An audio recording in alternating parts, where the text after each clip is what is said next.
Good morning, everyone. Today is June 19th, 2025, and this is a live podcast. And I know it's early, it's only about 6:45 in the morning in New York. So, for those of you who have been able to join me for the live stream, welcome. I'm so happy to be here with you. And of course, most people will be getting this in the replay. And as always, I'm just really happy that you guys are paying attention, that you're listening, because there's so much that has been left unsaid. And clearly, what do we know? We know that we're not going to get the story from mainstream. So that leaves it up to us.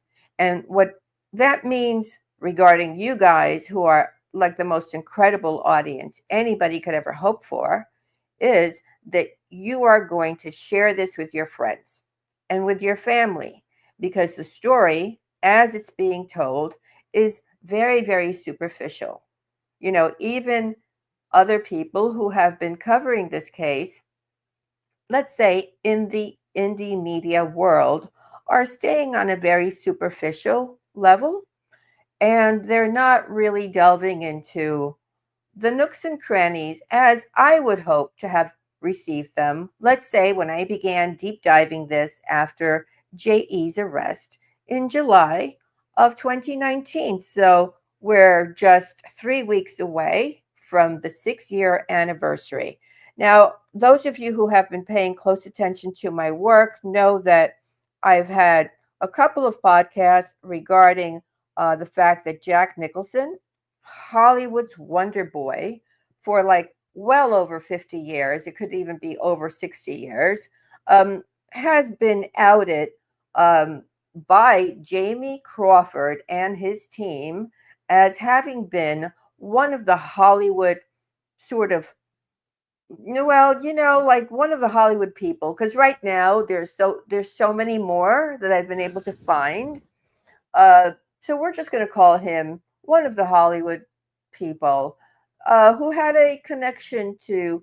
We're going to just refer to him as JE. As you know, I have to be careful on this platform.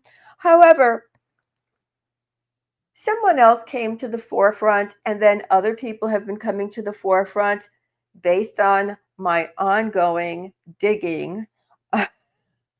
And so I'm going to share some of that stuff with you.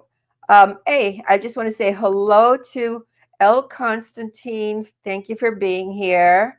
I want to say hello to Duffy, which is Marie. Hi, Marie. I didn't know you were Duffy. And Little Abner. Hi. So I love the fact that you guys are here.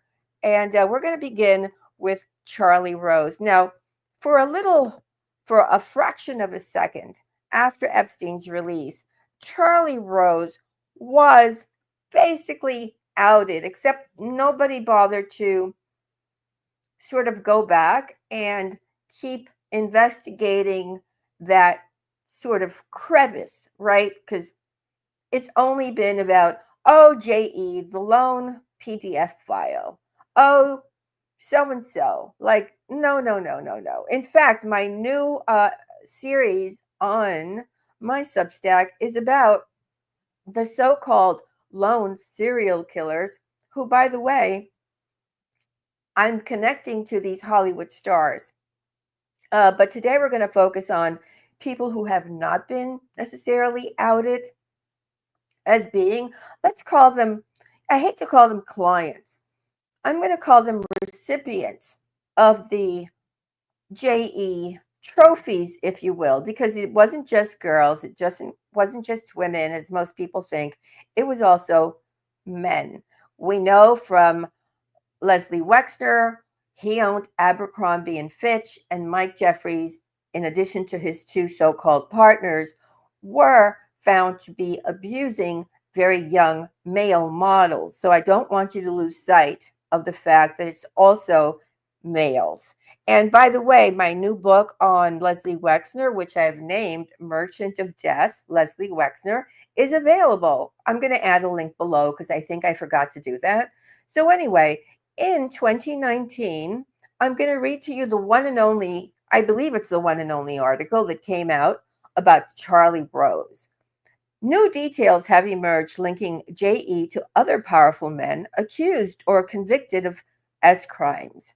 New York Magazine reports J.E. repeatedly conferred with former TV news host Charlie Rose about hiring young women as assistants.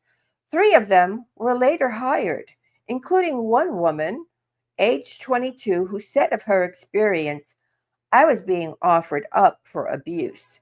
Charlie Rose has been accused by 27 women of S misconduct spanning 3 decades. Another of the women referred by J.E. to Rose was described in a call log as the world's most perfect assistant because she used to work for Harvey Weinstein. Now, I'm going to add additional details about Harvey Weinstein shortly because there are more dots to connect in this story. All right. Now I'm going to continue with this article. He told Rose's office Rose would be, quote, lucky if he can get her, meaning that was one of the messages found in J.E.'s home when the Palm Beach raided his house. And they found this as a note saying, oh, well, he would be lucky if he gets her because apparently she would have been tight-lipped, would have acquiesced to the demands made of her, that were aside the typical demands you would do at your job, meaning S. And so that's what he was basically saying. Oh, well, he would be lucky. Okay. So Weinstein, as you all know, has been accused of the R word, of SA, and harassment by over 100 women. And, there are people now, Candace Owens among them, who have been advocating strongly to, have Harvey get an out of jail pass. So, when somebody is working like that to get Harvey Weinstein, perhaps the most despicable, like literally, he is just, and I'm really sorry to sound a little superficial here, but he is perhaps the world's ugliest man. Perhaps, in my opinion. That's just me. Maybe it's just me. Maybe there are legitimately some people who find him attractive. I don't happen to fall in that category. So, but Candace Owens, she is on a mission. She is on a mission to get Harvey Weinstein. And I would think that he would be the poster child for the world's biggest R-worder. But she's on a mission to get him released from jail. Okay, well, that tells you all you need to know about Candace Owens. All right, well, what I want to say is that Weinstein made an interesting movie. And that movie would have been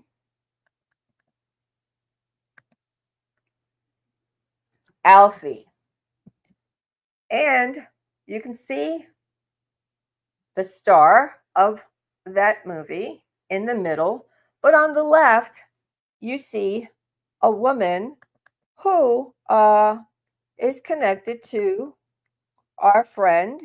And there's some really weird things about this film that I don't think many people have understood. So that would be Anushka DiGiorgi. I think I'm pronouncing her name right. And if I'm not, maybe you guys can help me out here. So I have spoken about Anushka, and I'm going to speak about her again because there are really creepy things I'm going to show you about the film Alfie. Okay, I'm just going to read to you this thing again. Just weeks after ditching his second wife, America's best-known billionaire, Donald Trump, has fallen under the spell of a 20-year-old English girl, Trump, 50, who has failed. You know what? It's just that I'm reading that from the screen, and the screen is a little bit small. Well, I'm going to have to read it from the screen because I don't have anything else right now. Who has failed in his bid to secure the services of Princess Diana's butler, Paul Burrell, was in search of another British trophy when he met London model Anushka. DiGiorgio at a party in Manhattan. So, what this goes on to say, and I'll leave it up there for a little bit, is that Ghislaine Maxwell, Robert Maxwell's daughter, introduced Anushka to Donald Trump. However, it goes on to say that, oh, well, Miss DiGiorgio likes older men.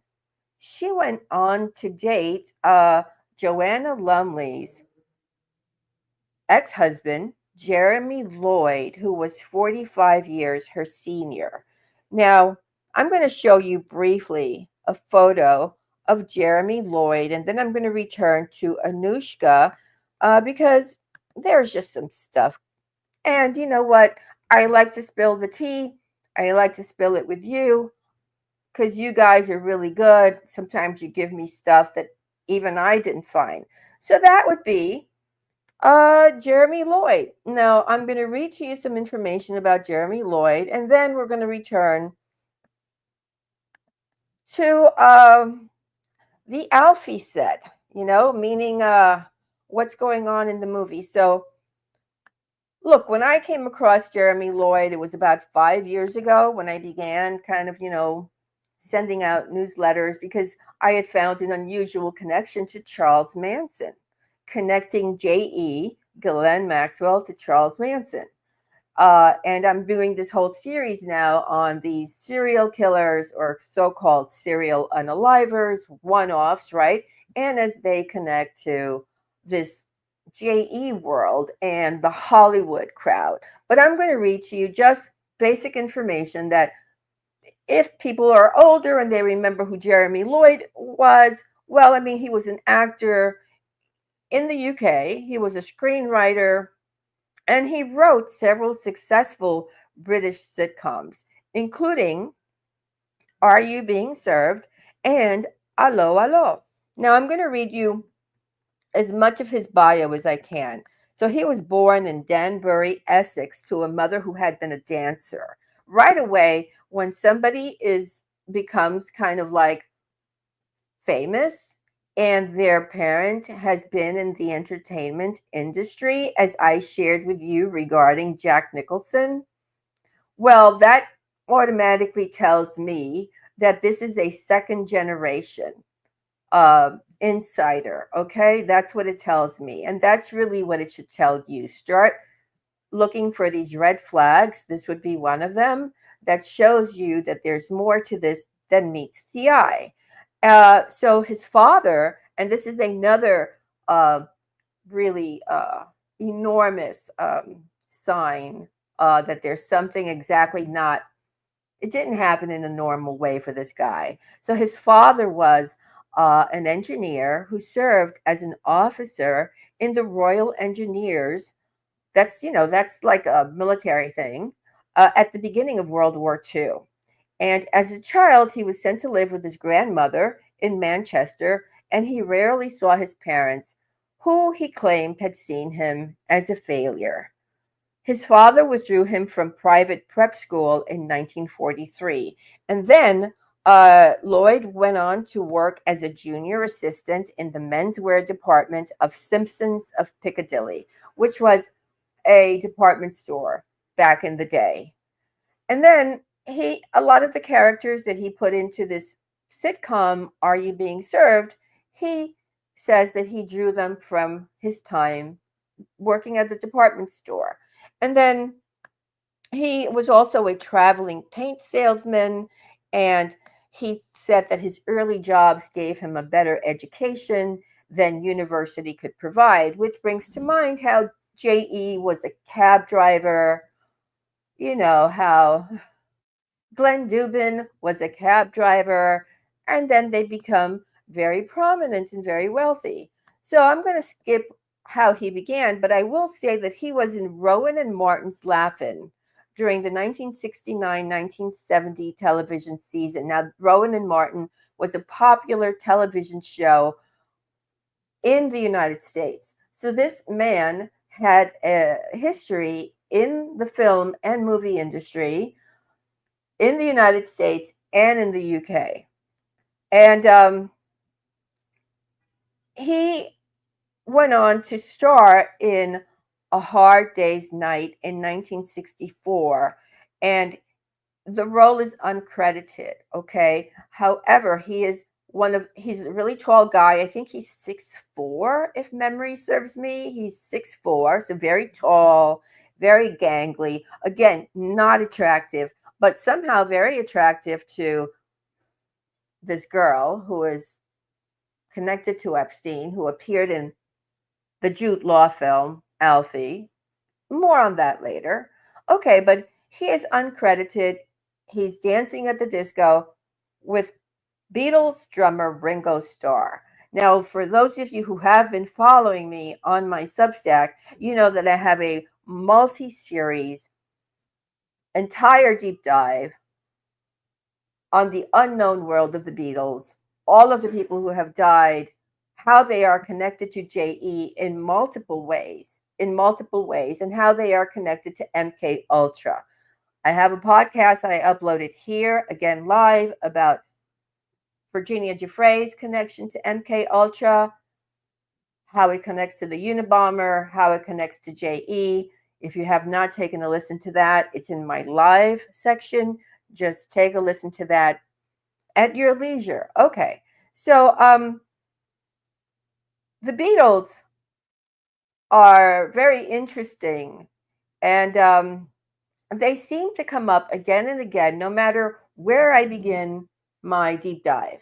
I will inevitably come up with one or more of the Beatles. And before I continue with this regarding Charles Manson and Roman Polanski and all of that, I will say that Harvey Weinstein, at the age of 16, I discovered, because this information had been so deeply scrubbed, so put out of the way, but at the age of 16, Harvey Weinstein gets his start with who? With the Beatles. More on that later. Okay, so he goes on to film other things with Peter Sellers, who we know worked with one of our favorite directors, who has made movies such as Eyes Wide Shut, whose name perhaps you will know. Or if you know that name, I'd like to see it in the comments section so you can fill in the blanks. And I know that you guys are really right up there, staying lock and step with my research. In any event, as it was discovered, he had been invited to dinner at the home of Sharon Tate and Roman Polanski.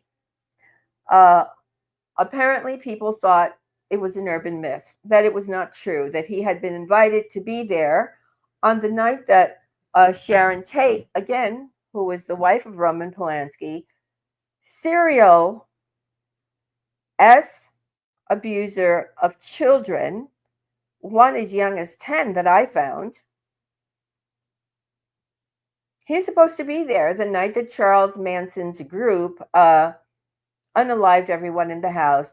And for a long time, it was dismissed as being an urban legend. However, when he was interviewed by Emma Freud on the BBC Radio 4 program called Loose Ends on December 10th, 2011, he said as much. And frankly, this is a recent addition to his Wikipedia page, because when I came across the information, it was not on there. It's just been added because I have been writing my newsletter for many years now. Initially, it only appeared in his obituary, and I believe in one of many obituaries. That's why when people are researching, I generally suggest, hey, read more than one obituary. And that's how I found that information, which now is clearly on his Wikipedia page.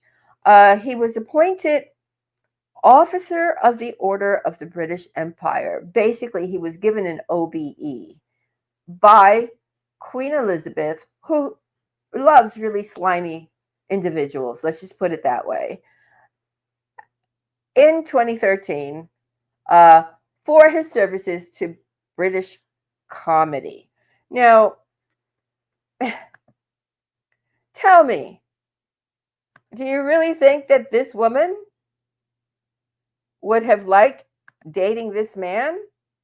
I think not.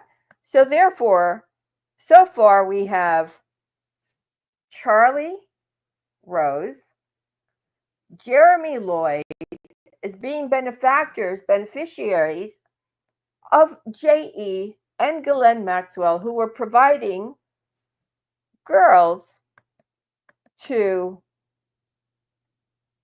let's say, people in the entertainment industry. Now, let's go back to Alfie and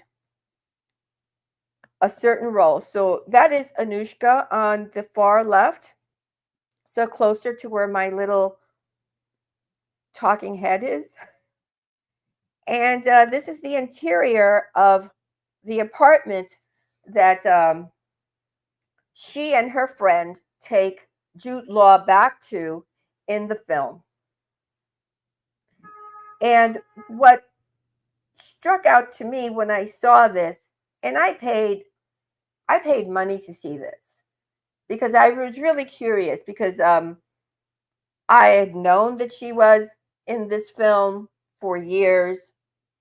She underplayed it. I had known that she had been introduced to Donald Trump, somebody else who was 50 years old when she was 20.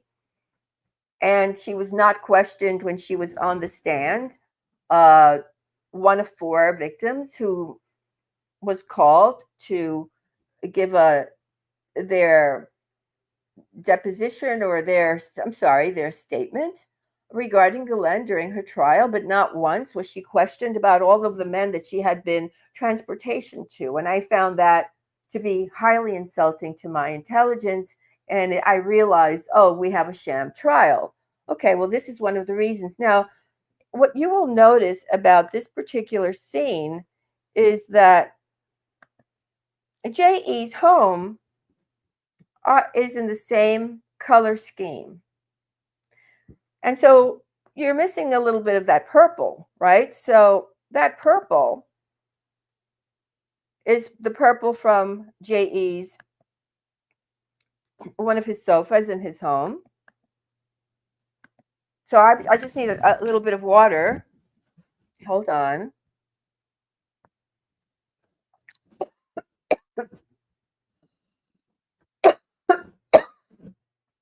I'm going to wait and see what you have to say while I have a coughing fit. Let's see.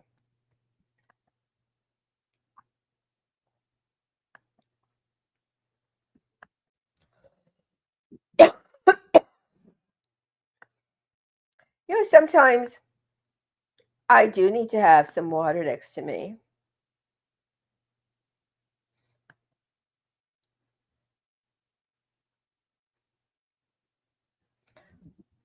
Yeah, Dee Dee, that's a really good point. I caught alive Charlie Rose. At this stage, it would be much shorter list if those who are not depraved. I agree. Okay, guys. There you go. Yeah, okay. So we have Kubrick in there as we should have. So can I ask you at this point if you find the interior of the apartment that was created for the movie Alfie to be a little too eerily resembling the interior of Epstein's office? I'm going to wait until you guys answer that question. So we have, again, the interior of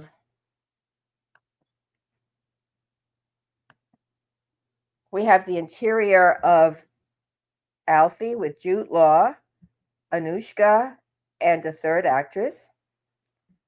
The colors are the tiger print, the red curtains, the purple wall.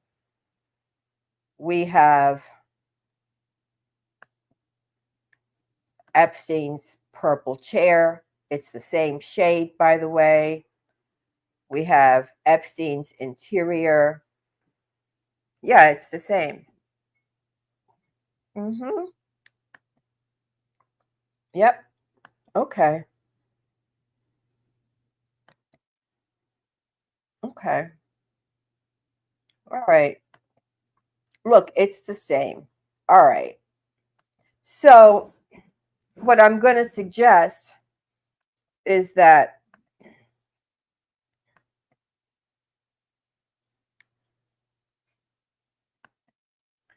the Alfie film is a Harvey Weinstein production. And Harvey Weinstein would probably, very likely, have had his way, in my opinion,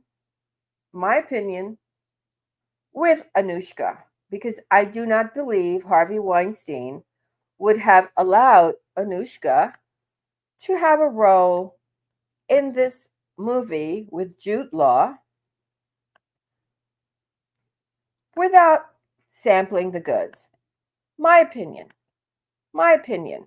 And then for the prop, their apartment, they're supposed to have a threesome, and you can see Anushka getting it on with the other girl. They're both completely naked. Okay.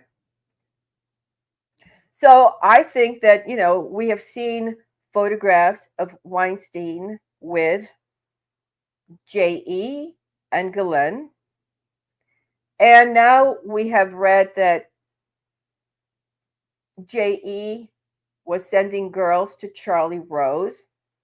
Among them, one girl who worked for Harvey Weinstein.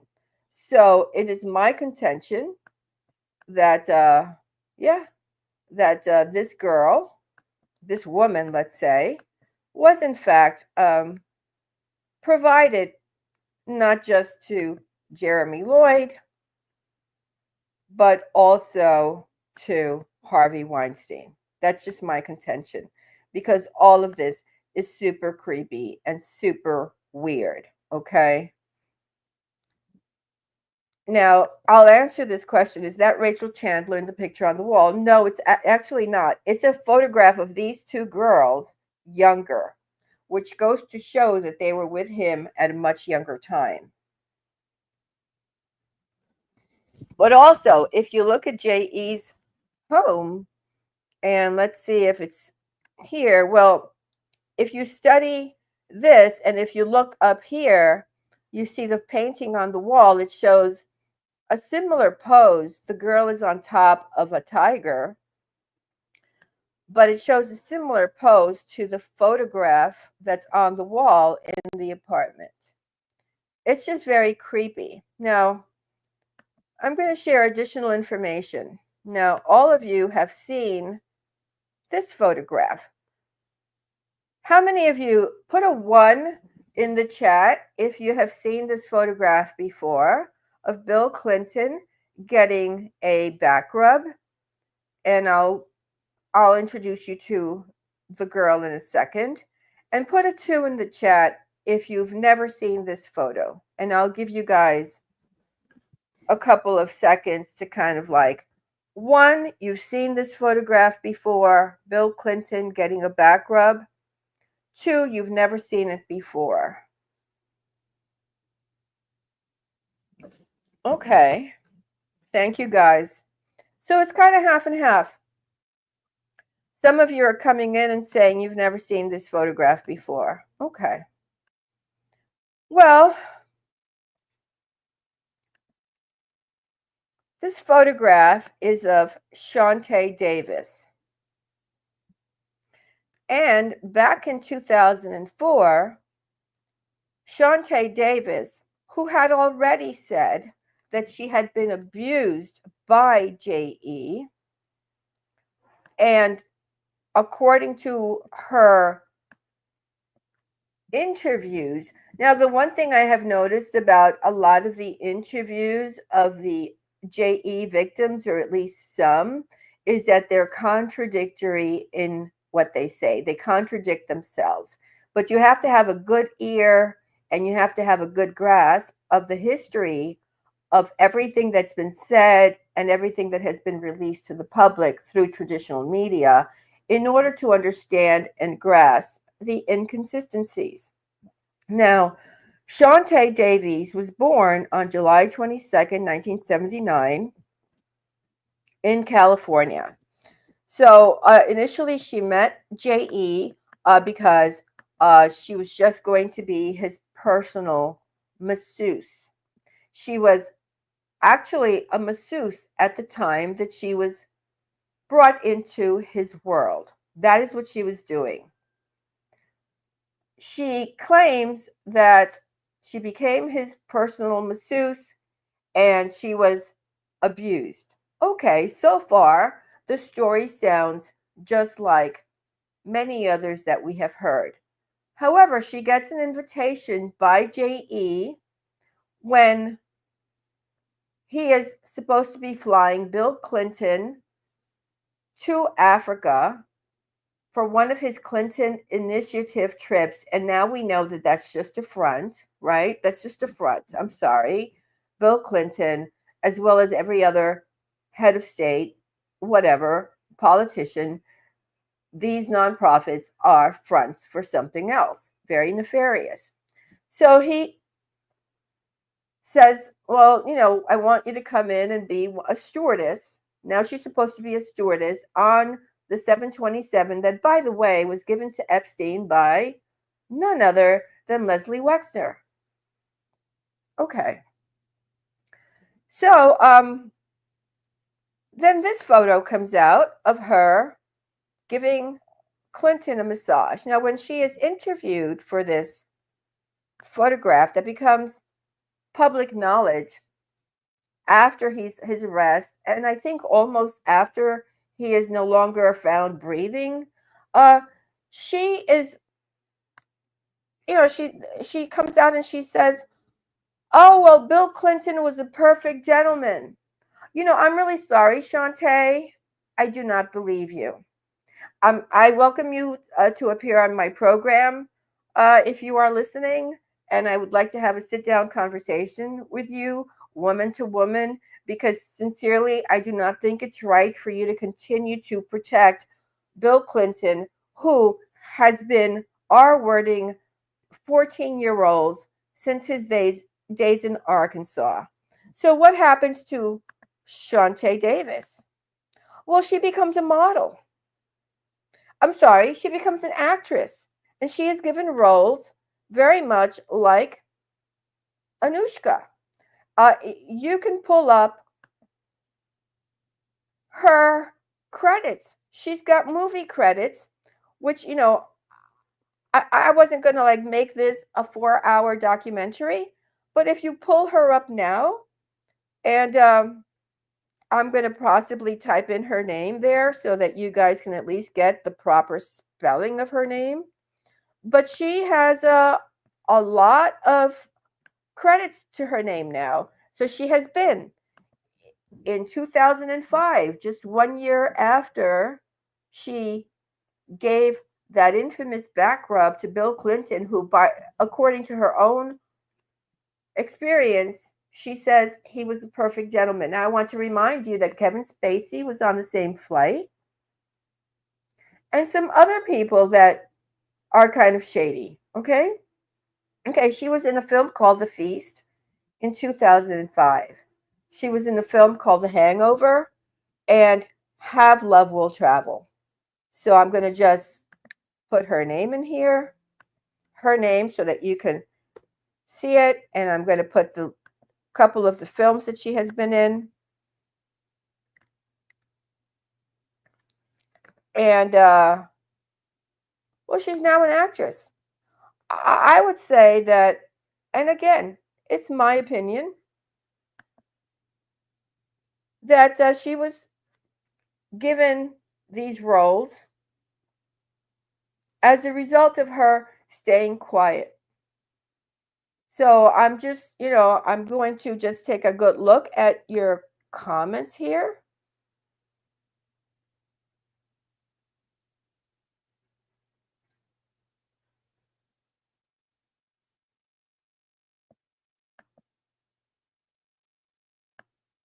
Okay. And Maya, I'm kind of thinking that you're thinking about this scene, right? This is a very interesting scene. So now we have Charlie Rose. We have Jeremy Lloyd. Yeah, he's really hot, isn't he? Who doesn't want to date this guy? Okay. Charlie Rose, who's another weird looking man. Now, Rose ended up being fired. Let me just go back to that and share with you, how he was fired. Huh. Okay, so in 2017, Rose was fired over sexual misconduct claims. Now, it went on to say Charlie Rose, one of America's most well respected television news anchors and an award winning broadcaster, was sacked Tuesday, November 21st, by several U.S. networks, becoming the latest powerful man to fall from grace following allegations of misconduct. Now, I want to remind you that November 2017 is when Ronan Farrow's article about Harvey Weinstein, titled Army of Spies, which was printed in New Yorker magazine, dropped. And then I'm going to continue with the firing of Charlie Rose. It was a stunning blow for the 75-year-old fixture in U.S. television news who had interviewed the likes of Nelson Mandela, Bill Clinton, and Barack Obama, coming less than 24 hours after sexual harassment allegations by 8 women came to light. Now, what I want to say is that for every one woman who steps forward, from my own personal experience, I would say that there are another 20 or 50 lurking behind who are not going to step forward. So those numbers are just who had the wherewithal to step forward, because not everyone does. Okay. So then I'm going to continue. In a bombshell Washington Post report, 5 of the women described Rose putting his hand on their legs, sometimes their upper thigh. 2 said he walked naked in front of them after taking a shower. Oh, shades of Harvey Weinstein. Shades of Sean Diddy Combs. Come on. They all do the same thing. One said he groped her rear end at a staff party. The alleged harassment, they claim, took place from the 1990s to 2011. The women in their 20s and 30s were either his employees on his Charlie Rose interview show, or, listen to this, they aspired to join his staff. Girls who were sent to him by JE, okay? Who perhaps were like, hey, I'm not having this. So it goes on to read, on Tuesday, CBS News said Rose's employment had been terminated with immediate effect after what is called extremely disturbing and intolerable behavior alleged by women who worked on his flagship interview program for public broadcaster PBS. And then it goes on to add, no one may be able to correct the past, but what may have once been accepted should not ever be acceptable. And this was like one of those comments, and it was made by the CBS News president, David Rhodes. I'm not even going to read the rest of it because it's just garbage, and it's just more deflection. It's like everyone always comes out and they say, I didn't know. Well, you know what? Everyone did know. And I'm going to say that Jude Law, you know what? He's a good looking guy. I'm sure he doesn't have any trouble getting girls, but I would have to think that Jude Law, as with J.E.'s hairdresser, and I'm curious to know if any of you know who his hairdresser was, but another good looking guy. And I had gotten tons of, in the very beginning in 2019, when I began going down this rabbit hole, I had no idea I would still be doing this 6 years later, to be frank with you. But there's just so much, and it's just so much depravity. And now with the serial killers, there's a free article, a preview of my serial killers on my Substack. Just go over and read it. It's free. It's like, so Frederick Furkai was his hairdresser. I don't have a photo of him to show you, but also considered a good looking guy. However, according to some of the victims who contacted me directly, they were sent over to, let's say, entertain Frederick. I am sure that looking at this photo, even though he's a good looking guy, Jude Law, I don't think it would be put past him. So I'm going to say on my list of suspects is Jude Law, who very likely was entertained by Anushka DiGiorgi, who, by the way, went to school at the same school that Kate Middleton went to. Kate Middleton, who is now married to the man who's going to be the King of England. So she did not come from a underprivileged background, which is how mainstream media has been portraying the victims of JE. I'm going to sort of wait and see if you guys have questions. I am going to ask you to please put your questions with a Q in the beginning. And I'm happy to stay here for a little while with you. And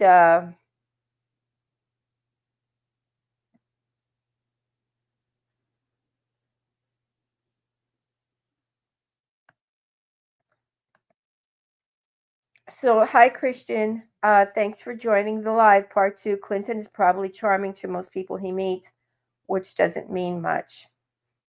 I'll read your part 1. Christopher Hitch.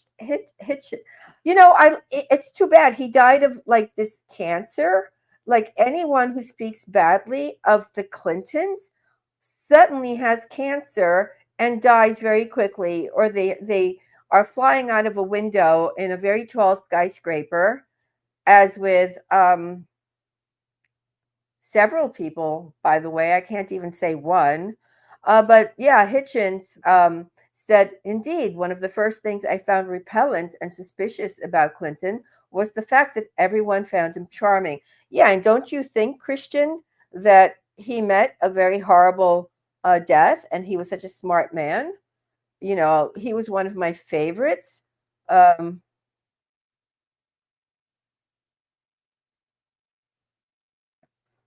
Duffy, that surprises me.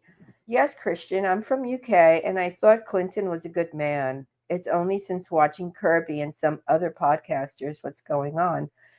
Well, that's really a shame because he's had a horrible reputation from his very early years in Arkansas. Not only was he involved with MENA and the transportation of substance and being part of the CIA, Iran Contra, and hence the reason he was allowed to become president of the United States. But again, on my Substack, I went back into his Arkansas days, and he had another person who was the exact same role, let's say, that JE was sort of stepped into, supplying him with 14-year-old girls that they would give substance to and then jump on top of. And a lot of these girls were unalived.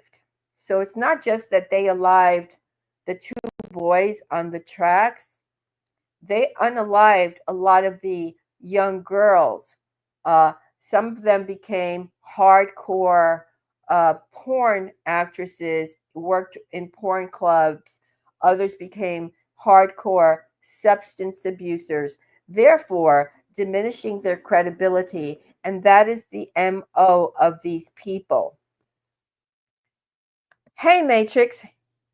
Thanks for joining. Yeah, you're catching it, Kirby, live. So let's see.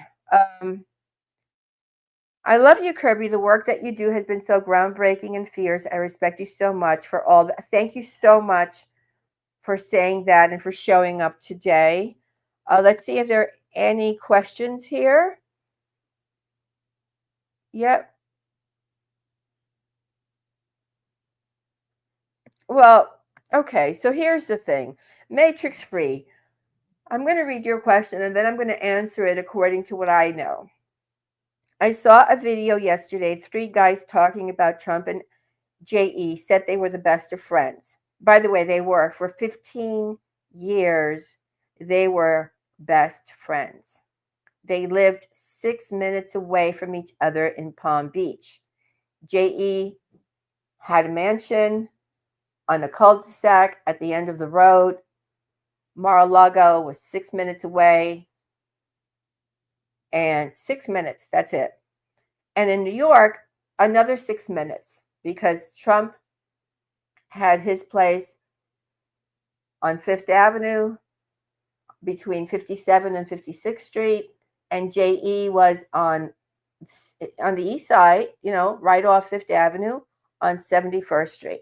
So, and then it goes on to say until Donald screwed him over a Palm Beach real estate deal, it's the reason they parted. That is a public reason they parted. However, I happen to know Trump because Trump has his Trump Towers because of my abuser's father, Mishullam Rickless, and Aristotle Onassis, who gave him air rights to build that building. And then my abuser had an office in there, 2-floor office under Trump with his father. And so my abuser and Ari Onassis, who became the husband of Jackie Kennedy. I mean, this whole thing, these are circles within circles. I always call it that.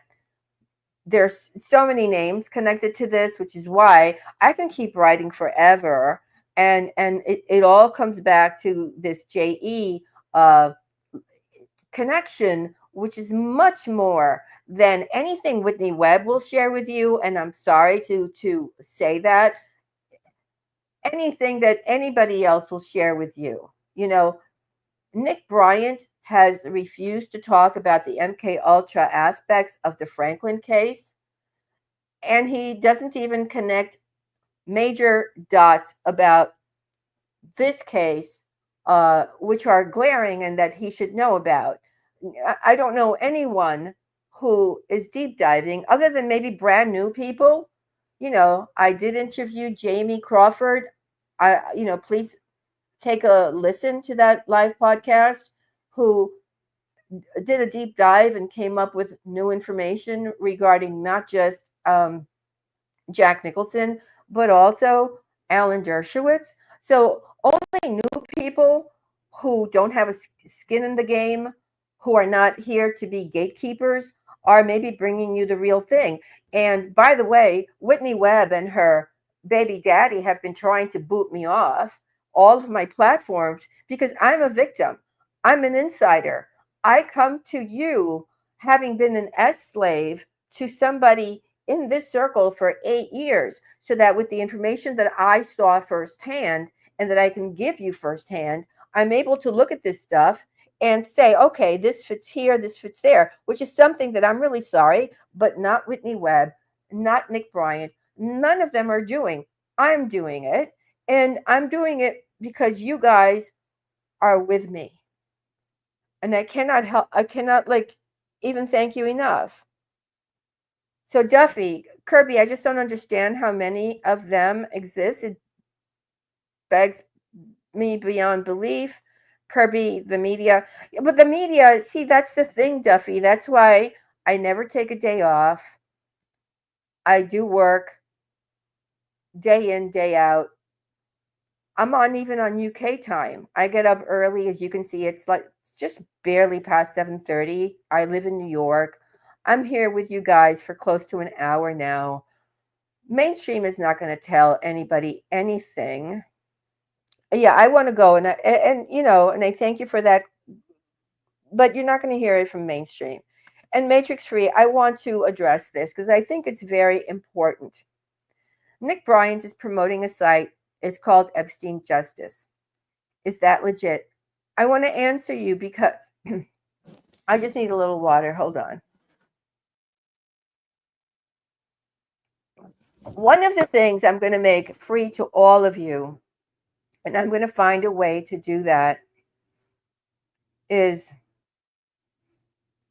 the history of Gloria Steinem.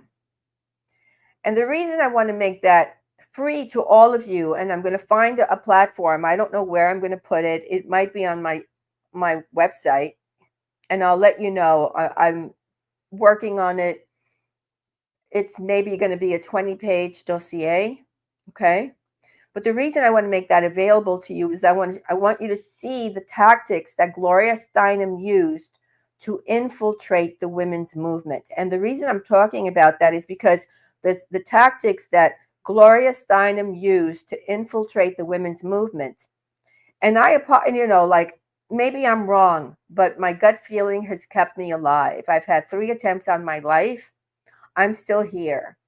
But my gut feeling is that Nick Bryant is another Gloria Steinem, because the way that he's collecting names in this Epstein justice that is not going to go anywhere, because we know that it's our leaders who are in charge of this. That's why, we are where we're at, right? I would not put my name on anything where he's collecting names. For what? What kind of Epstein justice? By the way, I want to make it clear that the women who stepped forward, initially it was just 30, and then it was about 60, all handled by David Boies, J. Stanley Pottinger, Bradley Edwards, who we now know were connected to our intelligence apparatus and were sent in as cleaners, handlers, so that the story didn't get any wider. They received as much as $5 million just from one source. And in many cases, there were as many as 5 different sources. So that the Epstein victims, most of them are no longer breathing. So what justice does Nick Bryant want for the Epstein victims, who are multimillionaires now?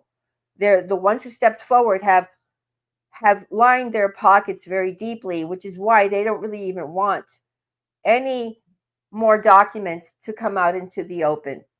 If you listen to a recent podcast done by this woman here in a stage setting that looks like J.E.'s office, Anushka, she was just on a podcast because of Virginia's death, and she calls Virginia very damaged. I'm paraphrasing. Maybe she used the word troubled. And no, she doesn't want any more documents to be released into the public. Well, she doesn't, she wants to be left alone. She's got millions of dollars, in my opinion. And Anushka, you're welcome to join me. I'd like to talk to you too, because I'm sorry, I don't buy the way you view Virginia Giuffre. You say that she was very troubled. I met her too at the most critical time when she was fighting publicly, and she was very sweet.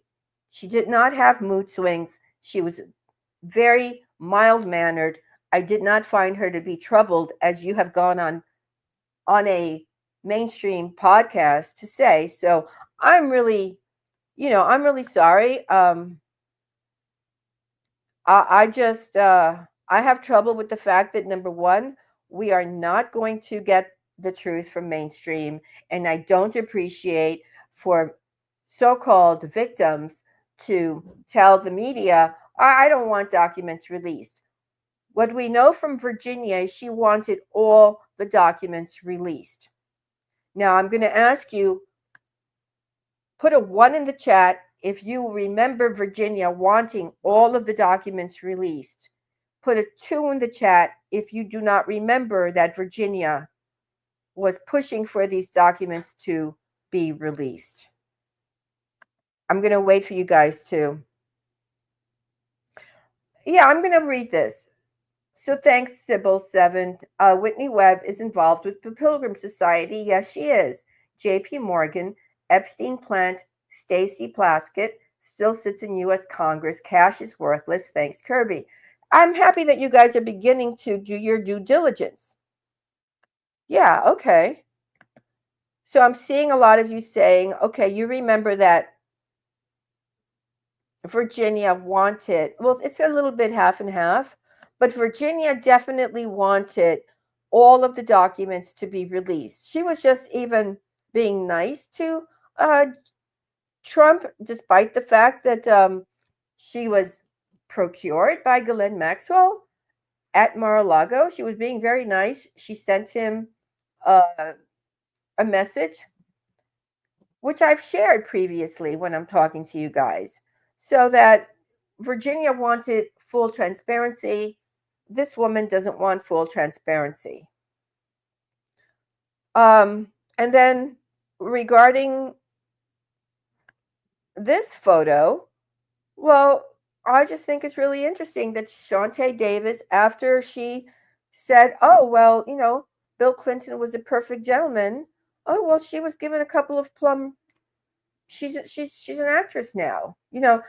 Remember there was an early article about JE, and it said he never he called the women in his life girlfriends, and now I think we can safely say he never had a girlfriend. He had partners in crime, among them Eva Anderson, because she was his partner in crime before Ghislaine Maxwell showed up. And if you are on my Substack, you probably know and you have seen why I say that. I have proof. I have information about her from the time she was a child that no one has, that has been completely scrubbed from the internet. Plus, she's had a lot of cosmetic surgery. But anyway, I digress. And he has said, well, he never breaks up with his quote girlfriends, but they get a promotion. So what happens in this world, because they want to keep these women quiet, is they make sure they marry into money.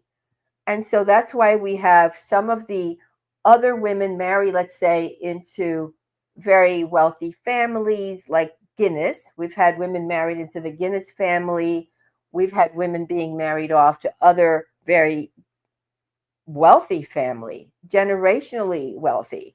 But in other cases, as with the Epstein Victims Compensation Fund and all of these other funds that were doling out, like for the Catholic Church, if you're abused by the Catholic Church, you get $20,000. If you happen to come forward for the Ghislaine and Epstein so-called one-off, which is not a one-off, it's a continuation of a series of similar things that I go back into history and show you receipts on via my newsletters. Oh, well, you get millions and millions of dollars, so you're going to be quiet. So the thing is they pay you off. I myself was offered $9 million. Okay? I was offered $9 million. I did not take the money. I didn't take the money for a lot of reasons, but even now, many years after I was offered $9 million for the rights to my entire life story, meaning I couldn't share anything with you, not that I was transportation to Dennis Hopper and a lot of other very famous people, during which time I met Ira Rickless, who then hunted me down with the help of a police captain who worked for Jeffrey Epstein, paid him $150,000 many years ago to find me. He didn't have my name. He didn't, like I met him as a trafficked person. And then what happened? He wouldn't leave me alone. He wouldn't leave me alone. He wouldn't leave me alone. He stalked me. He had me followed. And come on. Today, I can share information with you because I didn't take the $9 million. I am not honor bound to return any money that I received from anybody. The people who keep my work going are you guys. Those of you who subscribe to my newsletter, who are on my Patreon, which is really kind of a tip jar. I upload information there regularly, but it's still sort of a tip jar. Those of you who do a super thanks here and or who buy one or more of my books or make contributions to my website, which, like you guys do time and time again. So I didn't take the money. I don't regret taking the money. I suggest that if you really want the story to come out, don't take money so that you can tell your story. That's the way that I see going forward. Stop taking money, stop signing non-disclosure agreements so that you can tell the story, because in order for us to continue to keep ourselves safe, our families safe, our children safe, their children safe, in order for us to leave this world better than the one we find ourselves in, don't take the money. Let's share our stories, because together, I'm a firm believer that we can do this. Together we can do this. Okay? So anyway, I want to say thank you all for joining me on today's live. I gave you a very short notice. So many of you showed up. Thank you. Thank you. Like, from the bottom of my heart. I will leave you with this image. Do a little digging. And till next time, everyone, have a good day. Bye.